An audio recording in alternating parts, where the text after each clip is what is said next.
Good morning friends. आज हम लोग 12th बायोलॉजी का चैप्टर 11 में पढ़ेंगे processes of recombinant DNA technologies.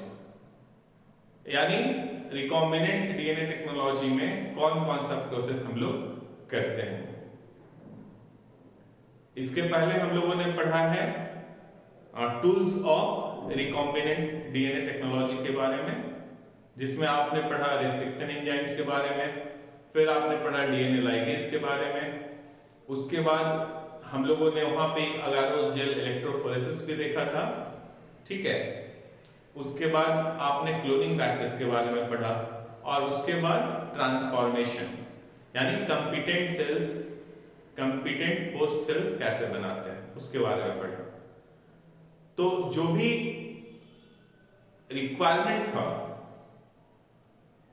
Recombinant DNA technology या जेनेटिक इंजीनियरिंग करने के लिए, वो सब हम लोगों ने अच्छे से पढ़ा है।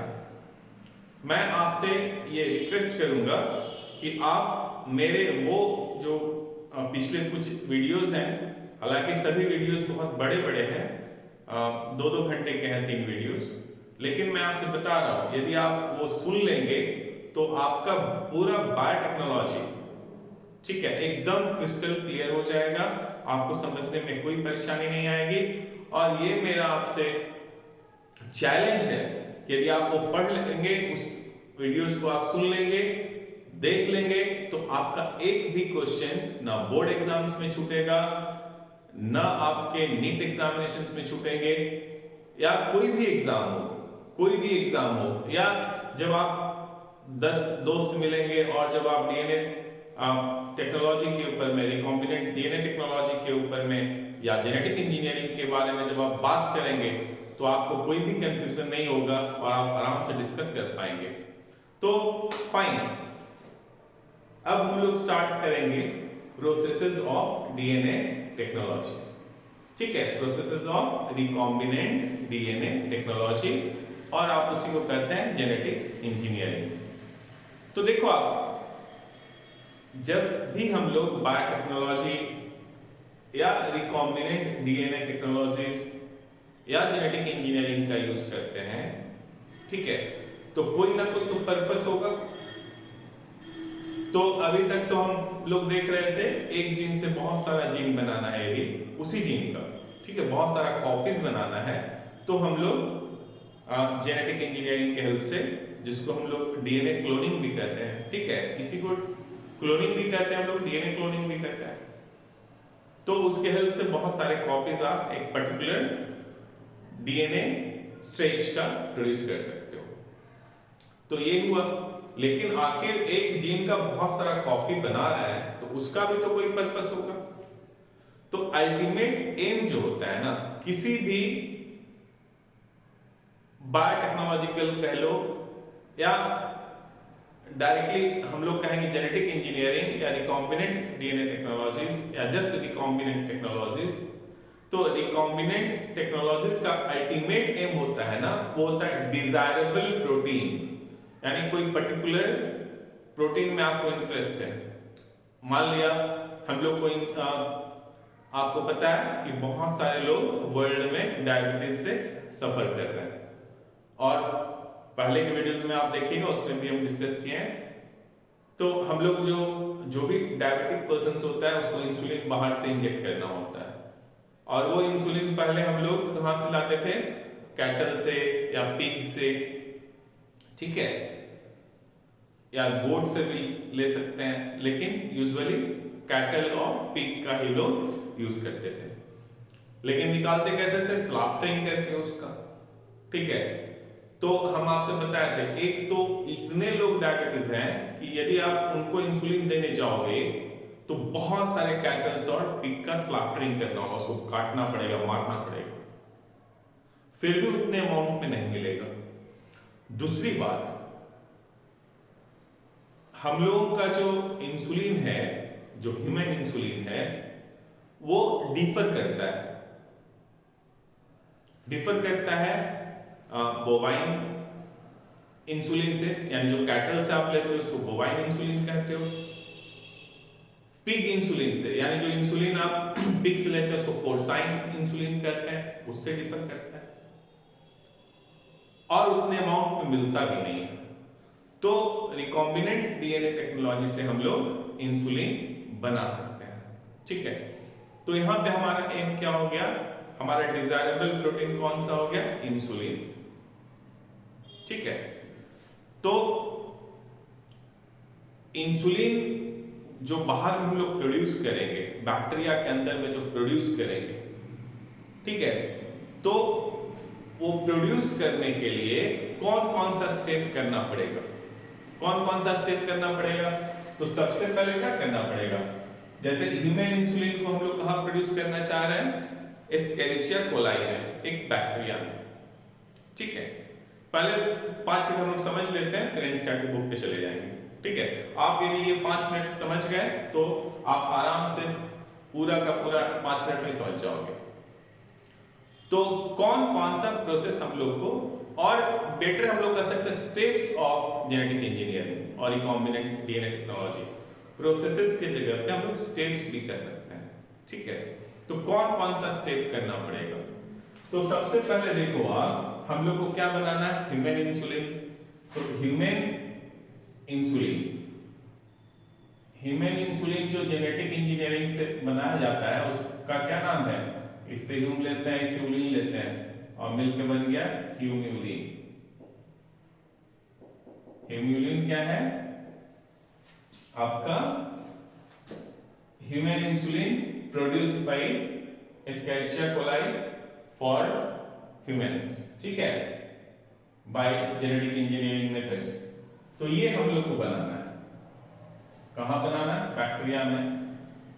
तो जब आप ह्यूमन इंसुलिन बनाएंगे तो हम लोग के पास में क्या होना चाहिए, इसका जीन होना चाहिए, यानी जीन ऑफ इंटरेस्ट क्या हो जाएगा हमारा, सबसे पहले तो जीन ऑफ इंटरेस्ट होना चाहिए,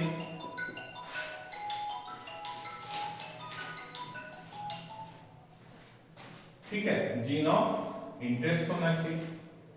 तो जीन ऑफ इंटरेस्ट जो है कौन सा हो गया, ह्यूमिलिन का, ये हम लोग को बनाना है। ये डिजायरेबल प्रोटीन हो गया, डिजायरेबल प्रोटीन। एक लाइन में आप हमेशा याद रखना, हो सकता है उससे आप के एग्जाम में मल्टीपल क्वेश्चन फ्रेम कर दे। कोई भी रिकॉम्बिनेंट टेक्नोलॉजीज का जो अल्टीमेट एम होता है वो होता है डिजायरेबल प्रोटीन बनाना, डिजायरेबल प्रोटीन बनाना, ठीक है। So you should remember in almost all recombinant technologies, the aim, the purpose is to make desirable protein, to produce desirable protein। ये आप याद रखना, ये आपका एनसीईआरटी का लाइन है, ये याद रखना, ठीक है। तो ये डिजायरेबल प्रोटीन हो गया और जीन ऑफ इंटरेस्ट। तो ये जो ह्यूमन जीन है तो ये कहां पे होगा, ह्यूमन के डीएनए में होगा। तो सबसे पहला एम हमारा क्या होना चाहिए, यदि इस जीन ऑफ इंटरेस्ट को आप, इस जीन को जो है, तो सबसे पहले जीन लाना पड़ेगा। तो सबसे पहला स्टेप क्या हो जाएगा, आइसोलेशन ऑफ डीएनए, ठीक है, ह्यूमन सेल्स से, फ्रॉम ह्यूमन सेल्स। अभी तो हम लोग को किसमें इंटरेस्ट है, ह्यूमन इंसुलिन में, तो यहां से लेना होगा। प्योर फॉर्म में डीएनए निकालना पड़ेगा, कैसे निकालते हैं हम आपको बताएंगे। एक बार जब आप डीएनए निकाल लिए, ये डीएनए है आपका, ये निकल गया, तो इसमें से कौन सा जीन, ह्यूमिलिन का जीन, अभी मान लिया हम लोग इसको आई से इस जीन को दिखा रहे हैं, ठीक है, जीन आई, तो इसको इसमें से कट करके निकालना होगा। तो सेकेंड स्टेप क्या हो जाएगा, सेकेंड स्टेप हो जाएगा ठीक है, सेकेंड स्टेप हो जाएगा रेस्ट्रिक्शन एंजाइम से डीएनए को कट करना, ठीक है।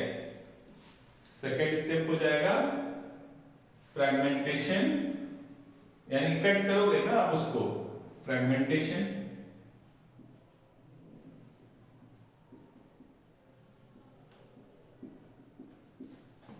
और वो फ्रेगमेंटेशन किससे करते हो आप? रेस्ट्रिक्शन एंजाइम से। रेस्ट्रिक्शन एंजाइम डाइजेशन, यानी इस डीएनए को जो है, इस डीएनए को इसमें रेस्ट्रिक्शन एंजाइम के साथ में इंक्यूबेट करोगे तो इसको कट कर देगा बहुत सारा, ठीक है, बहुत सारा। अब मान लिया ये वाला हमारा जीन आई है, तो जब फ्रेगमेंटेशन किए हो आप, तो यहां तो बहुत सारे डीएनए फ्रेगमेंट्स होगा, तो ये कैसे निकालोगे इसमें से? Isolation of gene of interest. अब हम लोग को जीन ऑफ इंटरेस्ट बाहर निकालना है, तो उसके लिए लोग क्या करते हैं? अगारोजेल इलेक्ट्रोफोरेसिस करते हैं। अगारोजेल इलेक्ट्रोफोरेसिस जो आपने डाइजेस्ट किया उसको डाल दो, और इसमें एक मार्कर भेजते हैं, मार्कर, डीएनए मार्कर, ठीक है। मान लिया इसका इंसुलिन जीन का वेट मान लिया 600 डाल्टन है, और ये एक बैंड यहाँ पे बनता है, तो ये जब चलेगा, अगारोजेल इलेक्ट्रोफोरेसिस बहुत डिटेल में हम आपको बताया है। आपको पता है ना डीएनए पे कौन सा चार्ज होता है? निगेटिव। कौन सा चार्ज होता है? निगेटिव चार्ज होता है, ठीक है, डीएनए पे। तो जिस पे निगेटिव चार्ज होता है उसको क्या बोलते हैं लोग? एनायन बोलते हैं, केटायन बोलते हैं। जिस पे निगेटिव चार्ज होता है उसको एनायन बोलते हैं, और जिस पे पॉजिटिव चार्ज होता है उसको क्या बोलते हैं? केटायन बोलते हैं, पॉजिटिव चार्ज, ठीक है, एनायन। तो ये डीएनए क्या है हमारा? उस पे निगेटिव चार्ज है तो एनायन हो गया, तो ये किधर की ओर मूव करेगा? एनोड की तरफ। एनायन एनोड पे जाता है, केटायन कैथोड पे जाता है, तो इधर पॉजिटिव एंड होता है, इधर निगेटिव एंड होता है। उसके बाद ये सेपरेट हो जाएगा अगारोजेल पे, और बहुत सारा बैंड्स मान लिया बना, एक ये वाला आया, तो ये दोनों मैच कर गए, तो ये हमारा जीन ऑफ इंटरेस्ट हो गया, इसको आप बाहर निकाल लेते हो, ठीक है। अब चलो ये बाहर आ गया, तो उसके बाद जो है आइसोलेट कर लिया आपने, उसके बाद क्या करना पड़ेगा इसको? एक तो क्या कर सकते हैं, इसको हम लोग एम्पलीफाई कर सकते हैं। जो जीन ऑफ इंटरेस्ट है इसको एम्पलीफाई कर सकते हो। जीन ऑफ इंटरेस्ट है ये, बहुत सारा इसका कॉपी बनाने के लिए इसको एम्पलीफाई कर सकते हैं, और वो एम्पलीफाई कैसे करते हैं? पीसीआर से। ये भी हम लोग पढ़ेंगे, इस जीन ऑफ इंटरेस्ट को एम्पलीफाई करेंगे।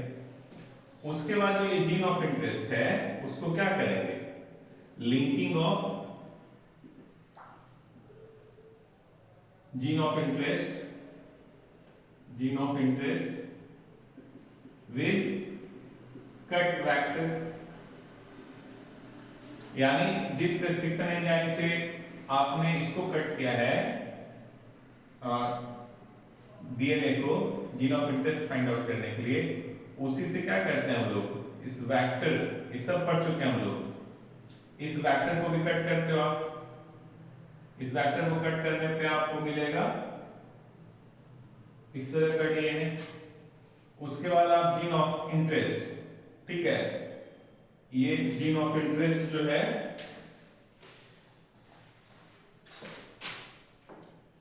जीन ऑफ इंटरेस्ट इसमें ऐड कर देते हो, तो ये हमारा क्या हो गया? R DNA, recombinant DNA. तो हमारा रिकॉम्बिनेंट डीएनए बन गया। रिकॉम्बिनेंट डीएनए, इसको ही हाइब्रिड डीएनए और काइमेरिक डीएनए कहते हैं। क्यों कहते हैं? क्योंकि दो डिफरेंट सोर्स का डीएनए लिंक हो गया है, ठीक है। एक बार जब आर डीएनए बन गया तो नेक्स्ट हम लोग को क्या करना पड़ेगा? इसको कहां भेजना पड़ेगा? होस्ट सेल में transfer R DNA into transfer rDNA into host cells, transfer rDNA into host cell। देखो आप, ये बन गया, ये इंसुलिन का जीन है, तो प्रोटीन यहां पे तो नहीं बनेगा, प्रोटीन कहां बनेगा, बैक्टीरिया के अंदर में, ठीक है। और फिर ये बहुत सारे नंबर में होना चाहिए। यदि आप ये सब करने का पर्पस क्या है कि ह्यूज अमाउंट ऑफ इंसुलिन बनाना, है ना, बहुत सारा अमाउंट ऑफ इंसुलिन बनाना, तो कैसे बनाएंगे, तो अब ये जो आरडीएनए है उसको कहां भेजेंगे, बैक्टीरिया में, ठीक है, इसको कहां भेजेंगे, बैक्टीरिया में हम लोग भेजेंगे, ठीक है। यानी इसको इसमें डाल देंगे, इसको हम लोग क्या कहते हैं, ट्रांसफॉर्मेशन,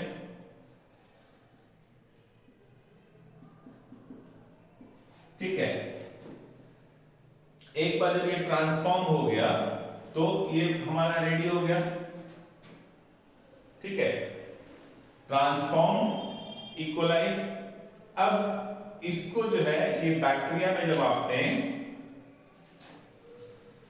इस बैक्टीरिया में जो है ना आपने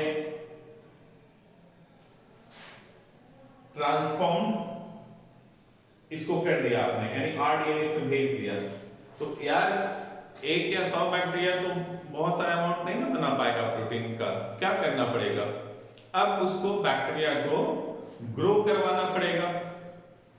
जब बैक्टीरिया ग्रो होगा और अपना नंबर इंक्रीज करेगा, फटाफट डिवाइड करेगा, और जब वो डिवाइड करेगा तो फिर क्या करेगा, यदि बैक्टीरिया आपका बहुत खुश होगा, हैप्पी होगा, तो क्या करेगा, वो डांस करेगा, गाना गाएगा, और जब ये सब करेगा तो उसके साथ साथ क्या करेगा, आपका प्रोटीन भी बना के देगा। कौन सा प्रोटीन बनाएगा, इंसुलिन का जीन आपने डाला है, जीन ऑफ इंटरेस्ट यहाँ पे कौन सा है, इंसुलिन का है, तो आपके लिए इंसुलिन बनाएगा। तो अब इसको क्या करना पड़ेगा, यानी ये बैक्टीरिया जो है इसको ग्रो करवाना पड़ेगा, और इसके लिए सारा इसका जो फेवरेबल कंडीशंस है, आप ये याद रखो, आप आज जो है आप देखते हैं कि लोग बड़े बड़े इंस्टीट्यूट में एडमिशंस ले रहे हैं, कोचिंग क्लासेस में ले रहे हैं, कोटा लोग जाते हैं, अलग अलग स्टेट से कोटा जाते हैं पढ़ने के लिए, तो कोटा में उनको हर एक चीज मिल जाता है, favourable conditions, AC room, teachers तो अच्छे हैं ही, उसका एसी रूम, खाने के लिए बढ़िया बढ़िया चीज, बात करने के लिए अच्छे अच्छे दोस्त, यानी सारे अच्छे जब कंडीशंस उनको मिल जाता है तो फिर वो जो पढ़ाई करते हैं वो ज्यादा ग्रास्प करते हैं। यदि कोई बच्चा है उसको आप बहुत सारा उलूल जुलूल काम दे दो, खाना ठीक से नहीं दो, तो क्या होगा, बेचारा उतना नहीं ग्रास्प कर पाएगा, उतना नहीं पढ़ पाएगा, ठीक है, पढ़ेगा भी तो बहुत सारा चीज याद नहीं कर पाएगा, ग्रास्प नहीं कर पाएगा, समझ नहीं पाएगा। तो इसके लिए जो है ना आपके पेरेंट्स आपको अच्छे से अच्छे कंडीशंस देते हैं। अब कंडीशंस तो वो, अब जैसे यही बैक्टीरिया है, इसको अभी हम लोग कंडीशंस देंगे, सारे बेस्ट कंडीशंस देंगे, ऑप्टिमल कंडीशंस देंगे, फेवरेबल कंडीशंस देंगे इस बैक्टीरिया को। अब क्यों देंगे बैक्टीरिया को बेस्ट कंडीशंस, कि भैया तुम मेरे लिए इंसुलिन बनाओ। अब ये इंसुलिन नहीं बनाकर सारा कंडीशंस आप दे रहे हो, अब कोई पॉइजन बनाना शुरू कर दे, तो उसमें हमारी भैया क्या गलती है, हम तो सब तुमको दे रहे थे अच्छा। तो वैसे ही है, कोई पेरेंट अपने बच्चे को बहुत अच्छा कंडीशंस देता है, वो यही सोच रहा है कि हम तो सब कुछ अच्छा बेस्ट दे रहे हैं उसको, अच्छे फेवरेबल कंडीशंस दे रहे हैं, पढ़कर बेटा डॉक्टर बन जाएगा, बेटी डॉक्टर बन जाएंगी, या कुछ और जो भी है, जो भी बनना चाहते हो, डॉक्टर, इंजीनियर, कुछ भी। अब यार फेवरेबल कंडीशंस मिला, वहां गए तो मेरा मंगरू जो है ना वो जब कोटा गया ना पढ़ने के लिए, उसके मंगरू का जो है ना बाप किसान था, तो किसान बेचारा वो जमीन बेच के मंगरू को भेजा कि चलो डॉक्टर बन जाएगा तो फिर से बहुत सारा जमीन खरीद लेंगे। लेकिन मंगरू जब गया तो वहां अपना दिल दे बैठा, और दिल दे बैठा मंगरू, तो नहीं हो पाया अभी तक उसका। अब देखते हैं इस बार वापस आ गया है बिहार, अगर हो सकता है वो पढ़ ले, ठीक है, घर पे थोड़ा अपने फादर को काम करते देखेगा खेत में, तो थोड़ा तो लगेगा कि अरे यार ये पापा हमारे पिताजी हमारे इतना पैसा मुझ पर खर्च किए, क्यों नहीं हम अच्छे से पढ़ के इस पर गवर्नमेंट मेडिकल कॉलेज में एडमिशन मिल जाए जहां कम पैसा लगेगा मुझे मेडिसिन पढ़ने में। हो सकता है इस बार मंगरू का हो जाए, हो सकता है मेरा वीडियोस इस बार मंगरू मिल जाए और उसको अच्छे से मेरे वीडियोस को देखे हो। तो ये तो मैं आपको गारंटी देता हूं, कहीं का भी प्रोफेसर हो, कहीं का भी टीचर हो, चाहे कोटा का हो, चाहे अच्छे से अच्छे आपके जो है यूट्यूब चैनल पे जो पढ़ा रहे हैं, कहीं के भी हो, मैं आपको चैलेंज करता हूं जो हमारे सारे वीडियोस देख लेंगे उससे एक क्वेश्चन भी आपके नीट एग्जामिनेशन में वहां से बाहर नहीं आने वाला है। या जो मेरा वीडियोस देखेगा, ये मेरा वायदा उनसे कि बायोलॉजी जो भी मेरा वीडियोस होगा उसमें एकदम एक चीज उनको समझ में आ जाएगा। नहीं समझ में आएगा कमेंट्स बॉक्स में लिखो, हम तुरंत एक वीडियोस उस पर बना के आपको अपलोड कर देंगे यूट्यूब पे। मेरा यार एक ही पर्पस है कि थोड़ा बहुत यदि मैंने कोई नॉलेज एक्वायर किया है तो उसको जो है आप सब के लिए उपलब्ध करवा दो। मेरे बहुत सारे, अभी तो मैं टीचिंग से थोड़ा हट गया था, फिर से वापस आया हूं, लेकिन मेरे स्टूडेंट्स बहुत सारे जगह पे हैं और अच्छे जगह पे हैं। जब मैं पढ़ाता था तो आप विश्वास नहीं करोगे, मेरे सारे स्टूडेंट्स मुझे काफी रिस्पेक्ट देते थे कि नहीं समझ में आता है सर। मेरे स्टूडेंट्स अभी कैम्ब्रिज में, मेरे स्टूडेंट्स हर एक जगह जो भी अच्छे इंस्टीट्यूशंस वहां पे हैं।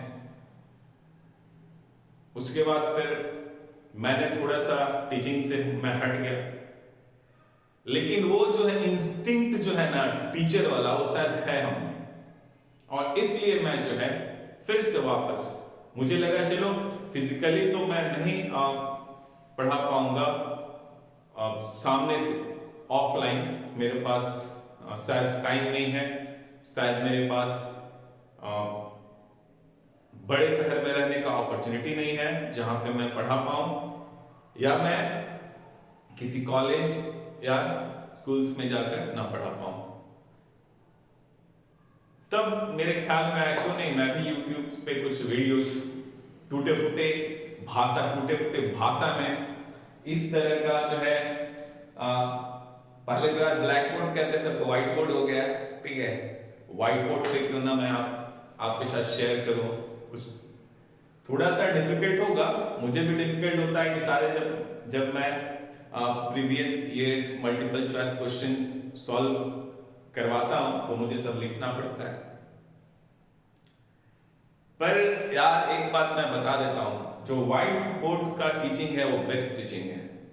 इसमें जब आप टीचर को लिखते देखते हैं, इसमें टीचर को जब आप डायग्राम बनाते देखते हैं तो आपके दिमाग में वो घुसता है, वो सेट होता है। स्मार्ट बोर्ड मैं ये नहीं कह रहा हूं डिजिटल बोर्ड गलत है, सही है, लेकिन वो बच्चों से ज्यादा जो है ना टीचर को हेल्प करता है। और ये जो है ना, इसमें टीचर को बहुत मेहनत करना पड़ेगा। फाइन, खैर मैं ये चाहता हूं कि मेरा मंगरू इस बार जो है अच्छे से अच्छे मार्क्स लाकर जो है बढ़िया गवर्नमेंट कॉलेज में, गवर्नमेंट मेडिकल कॉलेज में पहुंचे। और मैं 2023 नीट के लिए कुछ नहीं बता रहा हूं, मेरे वीडियोस जो देखेंगे देख लेंगे, लेकिन 2024 तब तक मेरे सारे 11-12 के वीडियोस आ चुके होंगे, सारे चैप्टर्स के।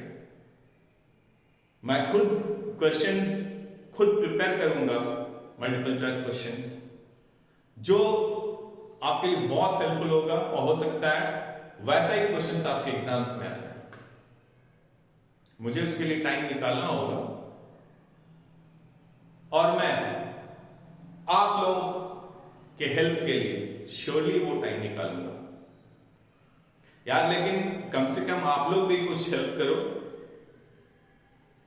आप सब्सक्राइब कीजिए हमारे सागर एजुकेशनल चैनल को।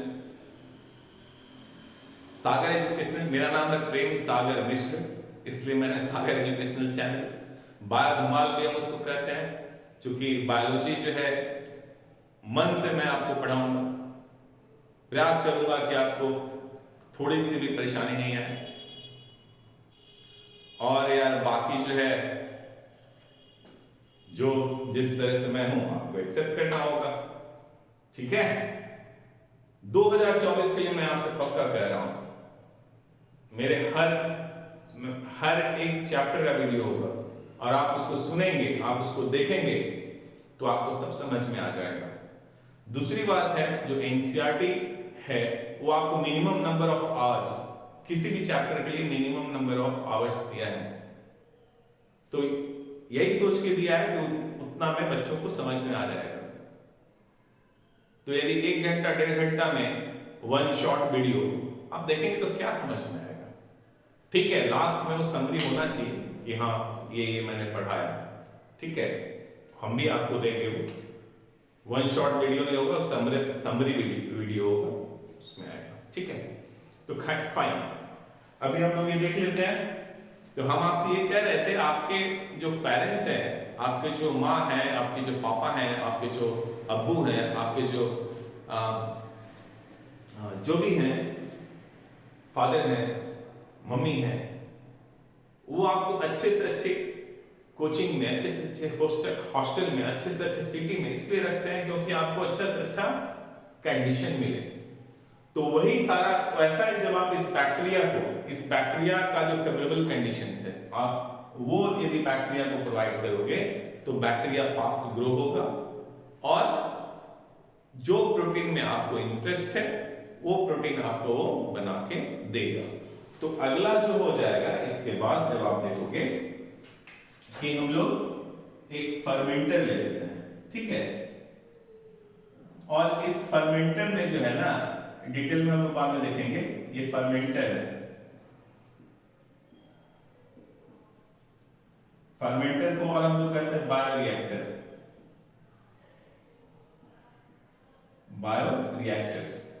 बायोरिएक्टर इसलिए कहते हैं क्योंकि इसके अंदर बायो रिएक्शन होता है, ठीक है।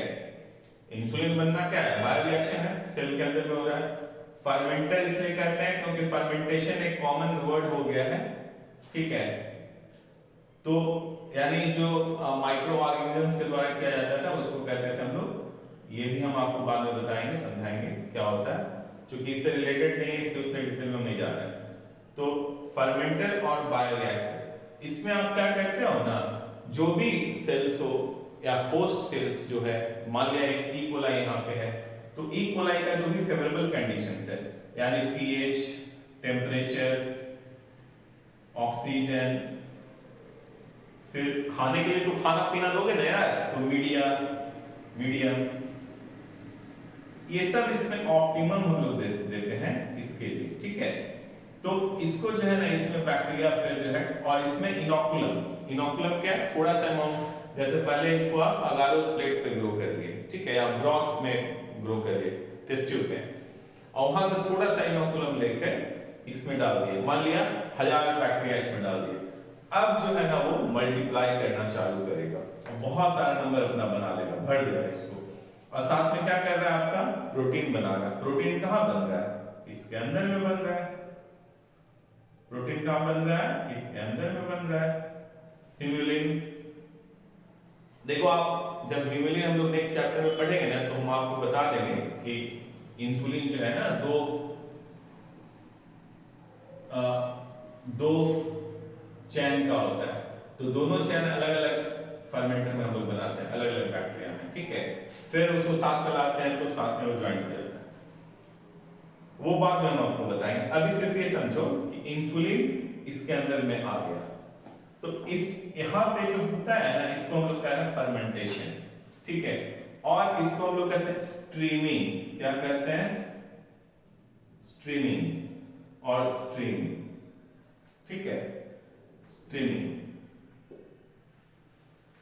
यानी जब आपका प्रोडक्ट बन रहा है बैक्टीरिया के अंदर, अब तो यार इंसुलिन तो बन गया बहुत सारा इसके अंदर में, अब क्या करोगे, अच्छा इंसुलिन तो है बैक्टीरिया के अंदर, तो इंसुलिन निकालोगे कैसे, तो सबसे पहले क्या करना होगा, जो बैक्टीरिया जो है जिसके अंदर में इंसुलिन है, तो इसको तो पहले ब्रेक करना होगा, लाइज करना होगा, ठीक है, मेम्ब्रेन को, तब तो ये बाहर आएगा। और जब बाहर आएगा तो इसके साथ में और भी तो कुछ मैक्रोमोलेक्यूल्स होंगे। सेल्स के अंदर में तो बहुत सारे मैक्रोमोलेक्यूल्स होते हैं, अलग अलग कंपोनेंट्स होते हैं। तो इंसुलिन को इन सब से क्या करना पड़ेगा, आपको प्यूरिफाई करना पड़ेगा, सबसे सेपरेट करना पड़ेगा। तो पहले लाइज करना पड़ेगा, फिर इसको प्यूरिफाई करना पड़ेगा, ठीक है। तो ये हो जाएगा आपका बनने के बाद, ठीक है। तो इसको हम लोग कहते हैं डाउन स्ट्रीम प्रोसेसिंग। देखो आप, जब हम फर्मेंटर में आएंगे तो बहुत डिटेल में आपको बता देंगे। तो स्ट्रीमिंग होता है, ठीक है, स्ट्रीम।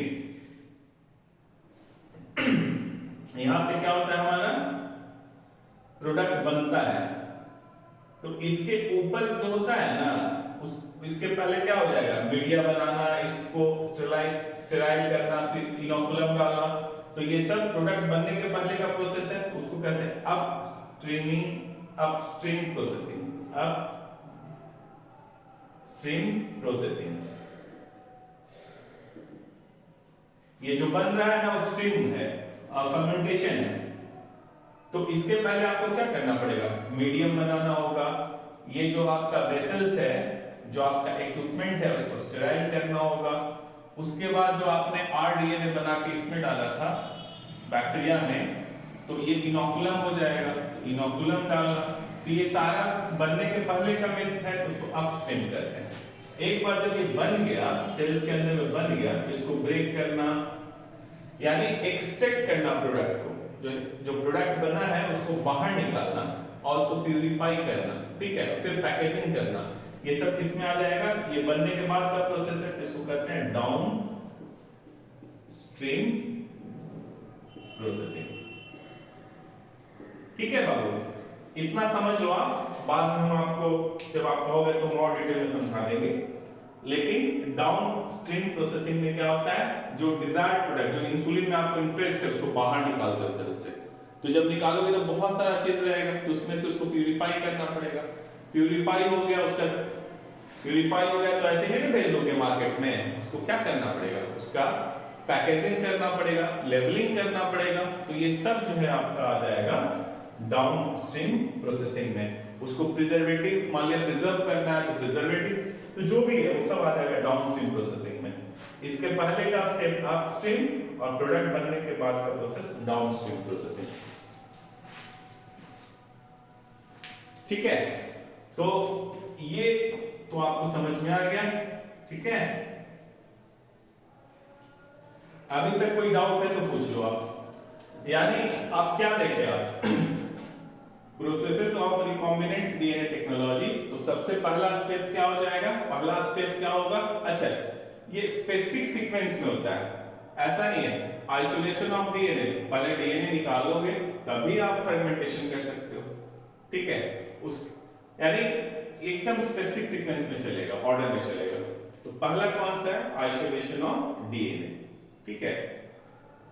दूसरा स्टेप्स क्या है, fragmentation of DNA by restriction endonuclease. देखो फ्रेगमेंटेशन हुआ।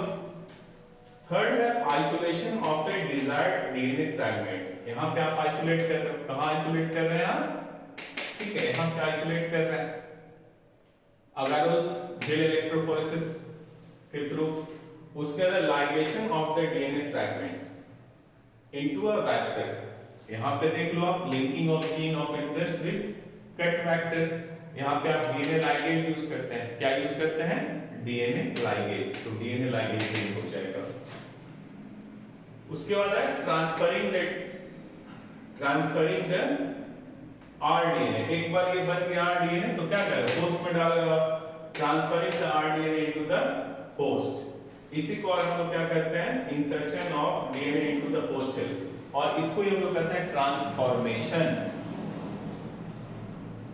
Culturing the host cells in a medium at large scale, ठीक है, उसी को कहते हैं obtaining the foreign gene products. Then extraction of the desired product, downstream processing. ये हो गया डाउनस्ट्रीम प्रोसेसिंग, आप एक्सट्रैक्ट कर रहे हो, ठीक है।